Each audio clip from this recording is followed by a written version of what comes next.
So coming to the next group of disorder, that is called as tachycardias. What is bradycardia? Whenever the heart rate is below 60, it is called bradycardia, and above 100, it is called as tachycardia.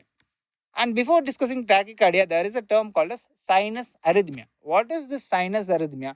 Normally during inspiration, what happens whenever you are doing inspiration, there is stretch of the lung. Obviously, stretch of lung will happen, and this stretch of lung will send the vagus stimulus to the central nervous system, and what they will do, they will inhibit the CIC. What is CIC? It is cardio inhibitory center. We have already seen the center in the baroreceptor discussion. So cardiac inhibitory center will be inhibited. So what will happen to the heart rate? There is an increase in heart rate because cardiac inhibitory center is a parasympathetic. If parasympathetic is inhibited, obviously the heart rate will be increased a lot. So that's what happens here.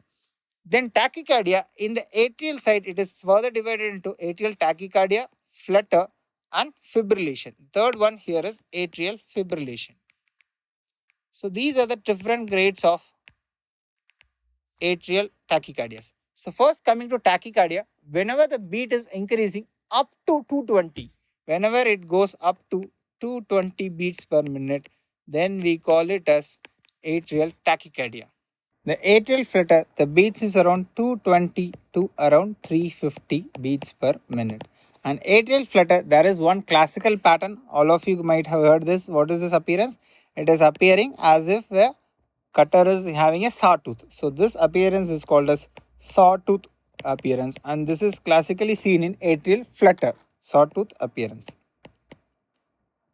And whenever it goes still more higher, for example around 350 to 500 levels on all beats per minute, then that is called as atrial fibrillation. Here we don't see a classical pattern of the P wave, but some electrical activity is recorded, but they are not called as P waves. So atrial fibrillation is the one which is having these kind of activity.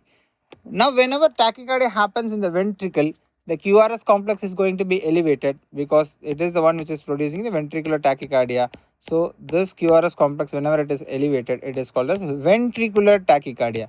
The name used here is ventricular tachycardia. So these are the tachycardias that you must know.